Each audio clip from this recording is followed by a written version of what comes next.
प्रिय श्रोता मित्र, आपको हमारा प्रभु में नमस्कार। हमें आशा है कि आप परमेश्वर की दया से स्वस्थ होंगे और इस महत्वपूर्ण अध्ययन में आशीष प्राप्त कर रहे होंगे। श्रोता, जैसे आप जानते हैं कि हम संसार के सबसे महत्वपूर्ण पुस्तक बाइबल का सर्वेक्षण उत्पत्ति से लेकर प्रकाशित वाक्य तक करने जा रहे हैं और हम आशा करते हैं कि आप इस सर्वेक्षण से अवश्य ही आत्मिक लाभ प्राप्त करेंगे। पिछले अध्ययन में हमने इब्राहिम और उसके पुत्र इसहाक के जीवन स्वभाव और उनके विश्वास को देखा था, परंतु आज के अध्ययन में हम इसहाक के पुत्र याकूब के स्वभाव को देखेंगे। श्रोता, याकूब के जन्म का वर्णन हमें उत्पत्ति के 25वें अध्याय में मिलता है। इसहाक की पत्नी का नाम रिबका था और वह बांझ थी, परंतु जब उसने परमेश्वर से प्रार्थना की तब परमेश्वर ने उसकी प्रार्थना सुनी। तब रिबका गर्भवती हुई। उसके गर्भ में 2 लड़के थे जो आपस में लिपट के एक दूसरे को मारने लगे। तब रिबका ने कहा, मेरी जो ऐसी दशा रहेगी तो मैं क्यों कर जीवित रहूंगी? और वह यहोवा की इच्छा को पूछने गई। 25वें अध्याय के 23वें पद में यहोवा परमेश्वर ने उससे कहा, तेरे गर्भ में 2 जातियां हैं और वे तेरी कोख से निकलते ही 2 राज्य के लोग अलग अलग होंगे और एक राज्य के लोग दूसरे से अधिक सामर्थी होंगे और बड़ा बेटा छोटे के अधीन होगा। सो जब उसके पुत्र उत्पन्न होने का समय आया तब क्या प्रकट हुआ कि उसके गर्भ में जुड़वे बालक हैं और पहला जो उत्पन्न हुआ वो लाल निकला और उसका सारा शरीर कम्बल के समान रोममय था। सो उसका नाम एसाव रखा गया। उसके पीछे उसका भाई अपने हाथ से एसाव की एड़ी पकड़े हुए उत्पन्न हुआ और उसका नाम याकूब रखा गया। और जब रिबका ने उनको जन्म दिया तब इसहाक 60 वर्ष का था। इब्राहिम की जीवन कहानी के जैसे याकूब का भी जीवन अनेक अध्यायों में वर्णन किया गया है। ये अध्याय याकूब के 25 वर्ष के जीवन का वर्णन करते हैं।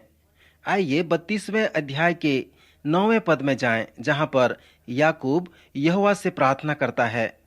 यहाँ पर लिखा है, हे यहोवा, मेरे दादा इब्राहिम के परमेश्वर, हे मेरे पिता इसहाक के परमेश्वर, तूने तो मुझसे कहा कि अपने देश और जन्मभूमि में लौट जा और मैं तेरी भलाई करूंगा। तूने जो जो काम अपनी करुणा और सच्चाई से अपने दास के साथ किए हैं, कि मैं जो अपनी छड़ी ही लेकर इस यरदन नदी के पार उतर आया, सो अब मेरे 2 दल हो गए हैं। तेरे ऐसे ऐसे कामों में से मैं एक के भी योग्य नहीं हूँ। मेरी विनती सुनकर मुझे मेरे भाई एसाव के हाथ से बचा ले। मैं तो उससे डरता हूँ, कहीं ऐसा न हो कि वह आकर मुझे व माँ समेत लड़कों को मार डाले। फिर 24वें पद के आगे लिखा है कि याकूब जब अकेला रहा तब कोई पुरुष आकर पौ फटने तक उससे मल्लयुद्ध करता रहा। जब उसने देखा कि मैं याकूब पर प्रबल नहीं होता, तब उसकी जांग की नस को छुआ। सो याकूब की जांग की नस उससे मल्लयुद्ध करते ही चढ़ गई। तब उसने कहा, मुझे जाने दे, क्योंकि भोर हुआ चाहता है। याकूब ने कहा, जब तक तू मुझे आशीर्वाद न दे तब तक मैं तुझे जाने न दूंगा। और उसने याकूब से पूछा, तेरा नाम क्या है? उसने कहा, याकूब। तब उसने कहा, तेरा नाम अब याकूब नहीं परंतु इस्राएल होगा, क्योंकि तू मनुष्य से और परमेश्वर से भी युद्ध करके प्रबल हुआ है। याकूब ने कहा, मैं विनती करता हूँ, मुझे अपना नाम बता। उसने कहा, तू मेरा नाम क्यों पूछता है? तब उसने उसको वहीं आशीर्वाद दिया। फिर याकूब यह कहकर उस स्थान का नाम पनिएल रखा कि परमेश्वर को आमने सामने देखने पर भी मेरा प्राण बच गया है। श्रोता मित्र, यहाँ पर याकूब के जीवन से परमेश्वर पिता कुछ सच्चाइयों को हमें दिखाना व सिखाना चाहते हैं। परमेश्वर पिता चाहते हैं कि हम विश्वास के विषय को भली भांति सीखें। इसलिए वे इन अध्यायों में इब्राहिम के विषय में बताए हैं और साथ ही साथ याकूब के विषय में भी बता रहे हैं। याकूब के जीवन से जो सच्चाई परमेश्वर ने हमें बताई वो था इब्राहिम की वेदी, जिसे उसने बनाया। और याकूब के जीवन से जो सच्चाई परमेश्वर हमें बता रहे हैं वो है याकूब का नाम, क्योंकि उसे कहा गया था कि अब से तेरा नाम याकूब नहीं परंतु इस्राएल होगा। याकूब का जन्म जुड़वे भाई के साथ हुआ और वचन बताता है कि वह इस संसार में अपने भाई एसाव की एड़ी पकड़े हुए उत्पन्न हुआ, इसीलिए उसका नाम याकूब पड़ा, जिसका अर्थ है अड़ंगा मारने हारा। इसलिए याकूब संसार के विभिन्न स्थानों में फिरता रहा। याकूब के घर में मुख्य दो बातें थीं। पहला था पहलौठे का अधिकार और दूसरा आशीष। याकूब ने दोनों को छीन लिया। मेरे प्रिय श्रोता, याकूब के जीवन की कहानी बहुत ही रोचकमय है। इस उत्पत्ति में और रोमियो की पत्री के 9वें अध्याय में पौलुस प्रेरित याकूब के जन्म के विषय व्याख्या किए हैं।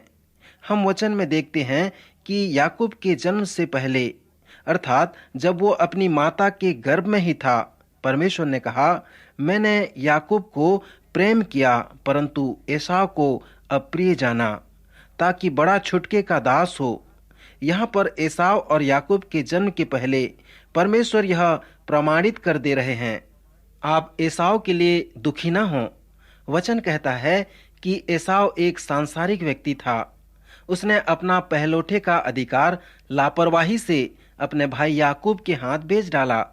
एसाव को आत्मिक बातों की कोई चिंता नहीं थी, वह सांसारिकता में पड़ा रहता था। इसलिए उसके संतान एदोनिया बने। जब हम ओबद्याह के पुस्तक में आएंगे तब हम उनके बारे में और भी अधिक सीखेंगे। वे लोग उस एदोन के क्षेत्र में बसे जो अब लाल चट्टान शहर पेट्रो के नाम से जाना जाता है। ये एदोमी लोग गुफा में रहते थे और लोगों को लूटते रहते थे। जितने लोग एसाव के द्वारा आए वे सब इस्राएल के शत्रु बने। इसलिए एसाव के लिए खेदित न हो, क्योंकि परमेश्वर भला है, वह सब कुछ जानता है। जैसे उसने रिबका के गर्भ को देखा तो उन दोनों जुड़वे भाई को भी देखा, और परमेश्वर ये जानता था कि इन जुड़वे भाइयों से क्या होने वाला है। इसीलिए परमेश्वर के लिए यह कोई आश्चर्य करने वाली बात नहीं थी। तभी परमेश्वर ने कहा, मैंने याकूब से प्रेम किया परंतु एसाव को अप्रिय जाना, क्योंकि परमेश्वर जानता था कि एसाव और उसके आने वाले संतान क्या करने वाले हैं। मित्र, जैसे आप याकूब के जीवन से संबंधित बातों का अध्ययन करेंगे तो उसमें आपको एक शब्द के ऊपर ध्यान करना होगा, और वो शब्द है अनुग्रह। जैसे इब्राहिम के जीवन से हमने विश्वास को सीखा, उसी तरह से याकूब के जीवन से हम अनुग्रह को सीखेंगे।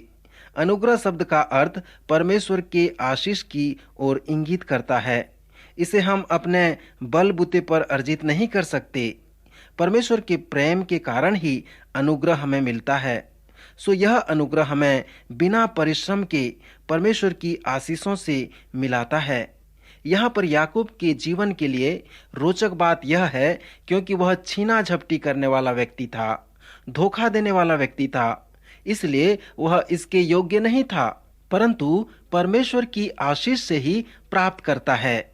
नए नियम के अनुसार याकूब ने उन आशीषों को परमेश्वर की अनुग्रह से प्राप्त किया। याकूब के जन्म से पहले यह परमेश्वर की योजना थी कि वह उसे उन आशीषों को देगा। याकूब के जीवन से जो सच्चाई परमेश्वर हमें बताना चाहते हैं वो है हमारे जीवन के अवस्था की पहचान। हम कौन हैं, हम क्या हैं और किस अवस्था में हैं, किस दशा में कहाँ पर हैं, इससे हमारे जीवन की पहचान होती है। वचन इसे कहता है, परमेश्वर की भली भावती और सिद्ध इच्छा को मालूम करते रहो और हमारा जीवन पवित्र और परमेश्वर को भावता हुआ हो। पवित्र शास्त्र कहता है कि जब परमेश्वर ने मुझे व आपको बनाया तो हम सबों को अलग अलग स्वरूप में बनाया। आपके जैसा कोई नहीं है और दूसरे के जैसा आप नहीं हैं। प्रत्येक लोग अलग अलग और पृथक हैं। आप जानते होंगे कि जब हम अपने आप का विरोध करते हैं तब हमारे पास अनेक समस्याएं होती हैं, और जब हम अपने आप में आते हैं तो वचन के अनुसार हम अपने आप को दोबारा पाते हैं। प्रभु यीशु मसीह ने कहा, जब उड़ाऊ पुत्र ने यह निर्णय किया कि मैं अपने पिता के घर लौट जाऊंगा, वचन कहता है कि वह अपने आपे में आया। मित्र, परमेश्वर ने जो उपाय हम सब के जीवन के लिए बनाया है कि हम उसे अपने जीवन में अनुभव करें। परमेश्वर की इच्छा है कि हम उसके भली भांति और सिद्ध इच्छा को अनुभव से मालूम करते रहें। याकूब की कहानी बताती है कि जब जुड़वों का जन्म हुआ तो छुटके ने अपने भाई की एड़ी को पकड़ के पैदा हुआ। वो धोखेबाज था, अड़ंगा मारने हारा था। उसने अपने भाई व पिता को धोखा दिया। फिर भी हम देखते हैं कि वह परमेश्वर से आशीष प्राप्त करता है, परंतु परमेश्वर पिता उसे यह दिखाना व स्मरण दिलाना चाहते हैं कि मैं तुम्हारे जीवन में कार्य कर रहा हूँ। जीवन में 3 प्रकार की खोज हैं जिसे हमें समझना है। पहला है, कभी कभी परमेश्वर को अधिक समय लगता है कि मनुष्य उसको ढूंढे, और सचमुच में यदि मनुष्य को अपनी अवस्था जानना है तो वो परमेश्वर को ढूंढे। आप देखें कि परमेश्वर ने मनुष्य को बनाया और उसके लिए महान योजना भी बनाई, परंतु मनुष्य ये कभी नहीं जानने की कोशिश करता कि वह कौन है, क्या है और उसे कहाँ रहना है। दूसरी बात है कि हमें ये देखना है कि क्या सचमुच में मैं वही व्यक्ति हूँ जिसे परमेश्वर चाहता है। कभी कभी परमेश्वर हमारे विषय में कुछ बातें जानना चाहता है। मित्र, आप याद करें कि दाऊद ने कैसे प्रार्थना की। उसने कहा, हे ईश्वर, मुझे जांच कर जान ले, मुझे परख कर मेरी चिंताओं को जान ले और देख कि मुझ में कोई बुरी चाल है कि नहीं, और आनंद के मार्ग में मेरी अगुवाई कर। श्रोता, आज हम सबों को ऐसे ही करने की आवश्यकता है। हमें भी परमेश्वर की तरफ देखने की आवश्यकता है।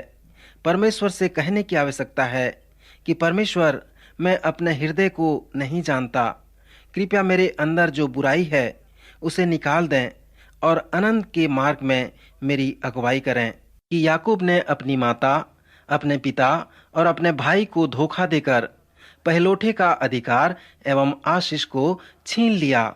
तब उसकी माता ने उससे कहा, याकूब, तुझे घर छोड़कर भागना है, क्योंकि तेरा भाई तुझे घात करना चाहता है। सो याकूब अपने घर छोड़कर भागा, परंतु वह किसी दूसरे शहर में जाकर किसी होटल या किसी स्थान में नहीं रहा, परंतु उसकी माता ने उससे कहा, सुन, मेरा एक भाई है जिसका नाम लाबान है, वो तेरा मामा है, वह हारान में रहता है। तू उसके पास चला जा और उसी के यहाँ रहा, क्योंकि तेरा भाई एसाव तेरी हत्या करना चाहता है। सो याकूब बेसेरबा से निकलकर हारान की ओर चल पड़ा। मित्र, यह बात याकूब के लिए एक महान चुनौती थी।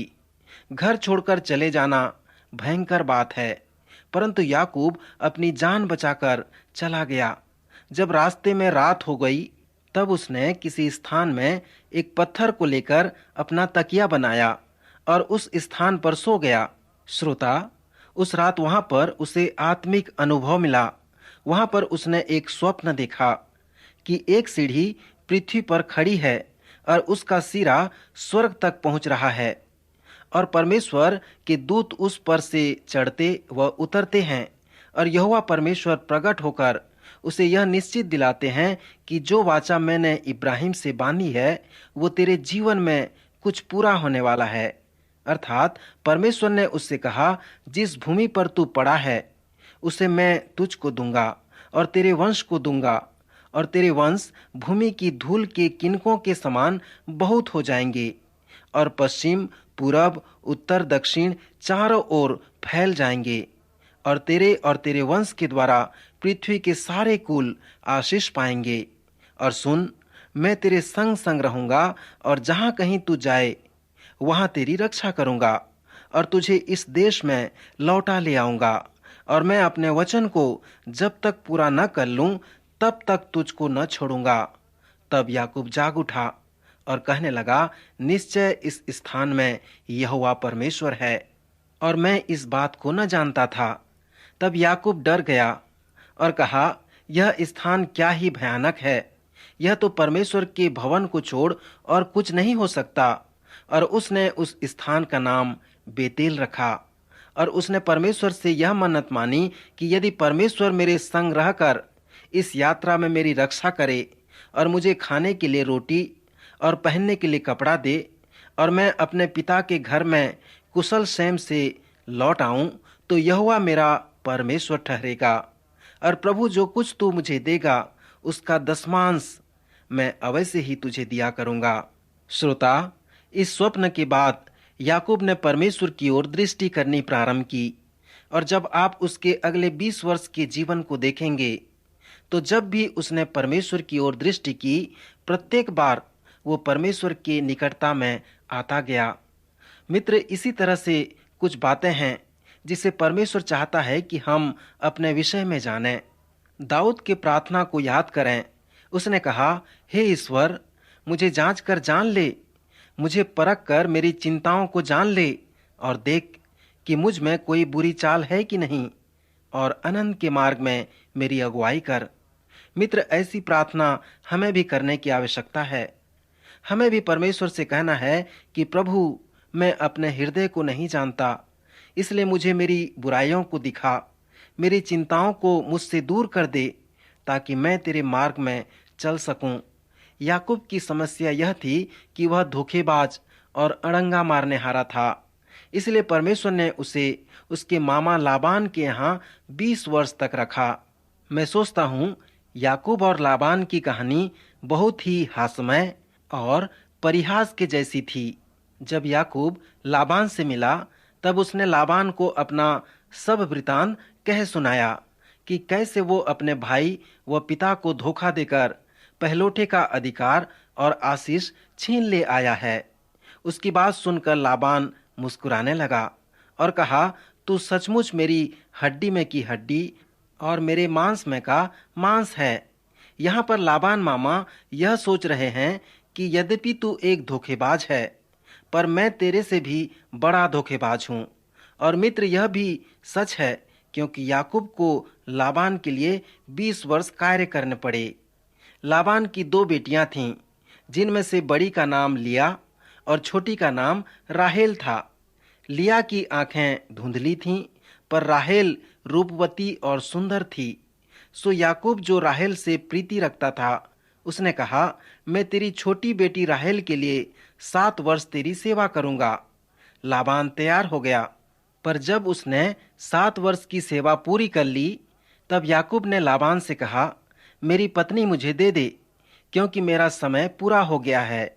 सो लाबान ने उस स्थान के सब मनुष्यों को बुलाकर इकट्ठा किया और उनकी जेवनार की। और सांझ के समय उसने अपनी बड़ी बेटी लिया को याकूब के पास ले गया। विवाह के दूसरे दिन जब याकूब ने देखा कि वह राहेल नहीं परंतु लिया है, उसने अपने मामा लाबान से कहा, यह तूने क्या किया? मैंने तेरे साथ रहकर जो तेरी सेवा की, सो क्या मैंने राहेल के लिए नहीं की? फिर तूने मुझसे ऐसा छल क्यों किया? तब लाबान ने याकूब से कहा, हमारे यहाँ ऐसी रीति नहीं कि जेठी के रहते दूसरी का विवाह कर दें, इसलिए 7 वर्ष और सेवा कर, तब राहेल को भी मैं तुझे दे दूंगा। सो इस तरह से लाबान भी उसको धोखा देता गया और याकूब 20 वर्ष तक उसकी सेवा करता रहा। जब याकूब लाबान के यहाँ से भागा, तब वह अपने भाई से डरने लगा। उसने अपने भाई एसाव के पास दूत भेजकर यह संदेश भिजवाया कि वह उससे मेल मिलाप करना चाहता है।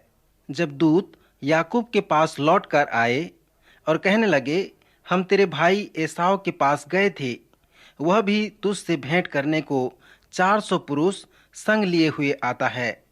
तब याकूब और भी भयभीत हो गया और उसी रात को वह उठा और अपने दोनों स्त्रियों और 11 लड़कों समेत यब्बोक नदी के पार उतर गया और परमेश्वर से प्रार्थना करने लगा। तब उसे एक आत्म शांति का अनुभव हुआ। और जब याकूब अकेला रहा, तब कोई पुरुष आकर पौ फटने तक उससे मल्लयुद्ध करता रहा। जब उसने देखा कि मैं याकूब पर प्रबल नहीं होता, तब उसकी जांग की नस को छुआ। सो याकूब की जांग की नस उससे मल्लयुद्ध करते ही चढ़ गई। तब उसने कहा, मुझे जाने दे, क्योंकि भोर हो गया है। याकूब ने कहा, जब तक तू मुझे आशीर्वाद न दे तब तक मैं तुझे जाने न दूंगा। उसने याकूब से पूछा, तेरा नाम क्या है? उसने कहा, याकूब। फिर उसने कहा, अब से तेरा नाम याकूब न होगा परंतु इसराइल होगा, क्योंकि तू परमेश्वर से और मनुष्य से भी युद्ध करके प्रबल हुआ है। इसलिए श्रोता, इस्राएली लोगों ने इस तरह से अपना नाम पाया। इसराइल शब्द का अर्थ है योद्धा या लड़ने वाला। यद्यपि याकूब एक धोखेबाज और अड़ंगा मारने वाला था, परंतु वह योद्धा या लड़ने वाला भी था। इब्राहिम परमेश्वर के लोगों का पिता ठहरा और याकूब से उनका नाम इसराइल रखा गया। परमेश्वर ने याकूब का नाम इसराइल इसलिए रखा क्योंकि यह उनके हृदय की युद्ध थी। परमेश्वर ने कहा कि मैं तुझे योद्धा कहूंगा, क्योंकि राजा की तरह तूने परमेश्वर से युद्ध किया है और तेरा प्राण बच गया है। अब तूने मेरी ओर फिर दृष्टि की है, क्योंकि 20 वर्ष पहले जब तू घर छोड़कर अपने मामा लाबान के यहाँ जा रहा था, तब रास्ते में तूने जो स्वप्न में देखा था और मेरी ओर दृष्टि की थी और मुझे पाया था। परमेश्वर ने यह भी कहा, याकूब, तू जानता है कि जो आशीष तुझे मिली है वो तुझे तेरे चालाकी और तेरे बुद्धिमानी से नहीं मिली, परंतु इसलिए मिली है क्योंकि मैंने तुझे आशीषित किया है। याकूब के जीवन से हम कुछ और सच्चाइयों को प्राप्त कर सकते हैं। जब तक परमेश्वर ने याकूब को नहीं तोड़ा तब तक उसे आशीषित भी नहीं किया। पवित्र शास्त्र में स्पष्ट रूप से बताया गया है कि हमें यहोवा की बाट जोहते रहना चाहिए। कुछ लोग हैं जो प्रतीक्षा नहीं करते, वे घूमते रहते हैं और प्रतिदिन किसी न किसी कार्य को होते हुए देखना चाहते हैं। याकूब भी इसी तरह का व्यक्ति था और हम में से बहुतेरे भी ऐसे ही होते हैं। हम सोचते हैं कि दूसरे वस्तुओं की तरह हम आत्मिक आशीषें यूं ही प्राप्त कर लेंगे। मैं विश्वास करता हूं कि याकूब के जीवन कहानी हमें एक सच्चाई को बताती है। परमेश्वर ने इस मनुष्य को, जो धोखेबाज था, जो प्रतीक्षा नहीं कर सकता था, ऐसे मनुष्य को उसने आशीष दी। परमेश्वर ने उसे एक स्थान में स्मरण दिलाया जो यब्बोक कहलाता है। इब्रानी में यब्बोक शब्द का अर्थ है दौड़ना या भागना। परमेश्वर ने ऐसे मनुष्य को पकड़ा जो हमेशा भागते रहता था और उसे पकड़कर उसने तोड़ा, उसे नम्र बनाया, तभी उसने उसे आशीष दी। श्रोता, यहोवा की बाट जोहना एक बहुत बड़ी चुनौती है। जब हम यहोवा की बाट जोहते हैं तब वो हमारे विश्वास को दृढ़ करता है, हमें स्थिर करता है, और जब नम्रता और दीनता के साथ उसकी बाट जोहते रहते हैं तब ठीक समय पर अर्थात अपने ही समय पर वो हमें आशीषित करता है। जब परमेश्वर ने याकूब को यब्बोक के पार लिया तब उसके साथ उसने युद्ध की, उसके जांग की नस को चढ़ाकर उसे अपंग बना दिया। तब याकूब, जो और भाग नहीं सकता था, प्रभु की प्रतीक्षा करने लगा और तभी उसने परमेश्वर से सारी आशीषें प्राप्त की। सो मित्र, यही है याकूब के जीवन से संदेश जिसे हम सीख सकते हैं। अंत में जब याकूब अपने भाई एसाव से मिला तब उसने उससे कहा, परमेश्वर ने मुझ पर बड़ी करुणा करके मेरी अगुवाई की है। आज जो कुछ मेरे पास है वो मेरे चतुराई के कारण नहीं है, परंतु परमेश्वर के अनुग्रह के द्वारा मुझे मिला है, जिसने मेरी अगुवाई की। सो मित्र, आज हमारा समय यहाँ समाप्त हो रहा है। अगले कार्यक्रम में हम यूसुफ के जीवन का अध्ययन करेंगे। सो अवश्य ही अध्याय 37 से 50 तक पढ़ें। प्रभु आज के वचन द्वारा आप सबों को आशीष दे। आइए प्रार्थना करें। हमारे स्वर्गीय पिता परमेश्वर, आज के सुंदर वचन के लिए आपका धन्यवाद करते हैं। प्रभु, आप हमारे सभी भाई बहनों को आशीष दें, उनकी सहायता करें, उनकी अगुवाई करें, ताकि वे सब आपके मार्ग पर चल सकें, आपका भय मान सकें। हमारे उद्धारकर्ता प्रभु यीशु मसीह के नाम से प्रार्थना मांगते हैं। आमीन।